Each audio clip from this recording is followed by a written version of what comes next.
बक्सर के वृद्धराज मठिया अहिरौली में हजारों सनातनी भक्तों की मौजूदगी में भव्य सनातनी सम्मान समारोह आयोजित हुआ, जिसमें महर्षि विश्वामित्र सेना एवं विश्वामित्र फाउंडेशन के राष्ट्रीय संयोजक राजकुमार चौबे ने जोशपूर्ण संबोधन में कहा कि बक्सर की समृद्ध सांस्कृतिक धरोहर को संजोने में बाहरी नेतृत्व पूरी तरह विफल रहा है, इसलिए अब इसकी रक्षा की जिम्मेदारी सिर्फ यहाँ के मूल निवासियों को उठानी होगी।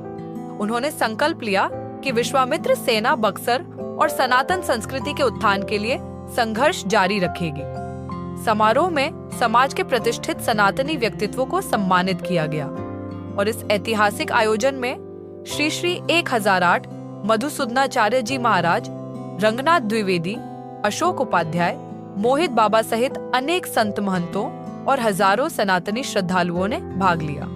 हम विश्वामित्र सेना जो है, जो बक्सर के लिए जो लड़ाई लड़ रही है, ये बक्सर की सनातन संस्कृति की उत्थान की लड़ाई लड़ रहे हैं।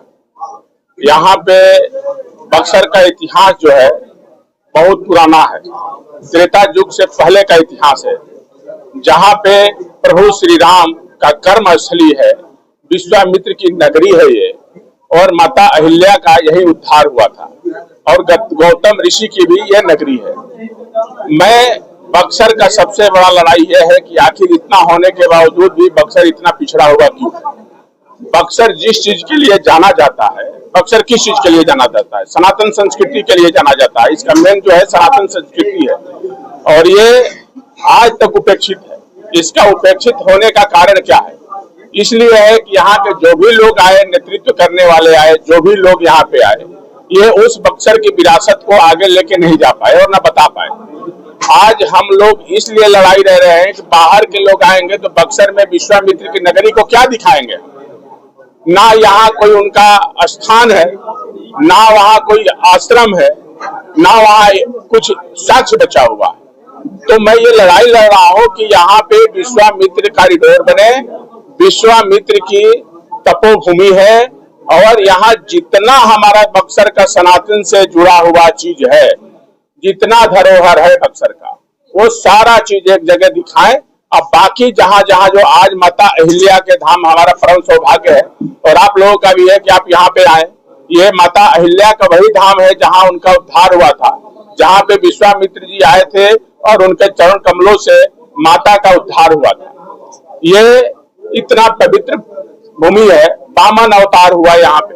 इतना पे कोई बहुत ऐसे लोग हैं जो नहीं जानते हैं कि वामन अवतार कहाँ हुआ। हम तो पढ़ते जरूर है, सनातनी है हमारे, उसमें पढ़ते हैं कि वामन अवतार हुआ भगवान विष्णु का, जिसमें 3 पग भूमि मांगे थे। तो ये बक्सर में ही हुआ, लेकिन उस बक्सर के धरोहर को और वामन अवतार को आज तक उसको बता रहे। आज भी मंदिर है, लेकिन वो जेल परिसर के अंदर है। आज तक ये कोई नहीं कहा। जो भी यहाँ आते हैं वो सनातनी है और अपना उसी तरह से ढोंग रचते हैं दिखाने के लिए कि नहीं हम सनातनी हैं, हम उसी की तरह लोग चोला पहनते हैं, उसी तरह से करते हैं। लेकिन बक्सर की लड़ाई में उनका थोड़ा सा भी कोई नहीं। आज हमारा बक्सर जो आज से 40 साल पुराना बक्सर हमारा उम्र हो गया लगभग, वही बक्सर आज भी है। कोई बक्सर का डेवलपमेंट नहीं हुआ। महर्षि च्यवन ऋषि चौसा में आप जाइए, हम वही प्रोग्राम किए थे, वहां भी कुछ भी नहीं हुआ है। च्यवन ऋषि जहाँ च्यवनप्राश पूरी दुनिया खाती है, आज उसको भी ये लोग नहीं बता पाए कि च्यवन ऋषि का जो आश्रम है ये चौसा से है, जो च्यवनप्राश की उत्पत्ति हुई थी। आज बड़ी बड़ी कंपनी को जितना मुनाफा कमाई उसका 10% भी यदि चौसा में, तो वहाँ कायाकल्प हो गया होता, चौसा का उस क्षेत्र का कायाकल्प हो जाता। तो यहाँ सबसे बड़ी लड़ाई क्या है कि लोग कमीशन खोरी करते हैं। यहाँ उसको उत्थान की बात नहीं करेंगे, तो इसलिए नहीं उत्थान हुआ कि यहाँ कोई लड़ाई जो है विकास के लिए और सनातन के लिए किया ही नहीं गया।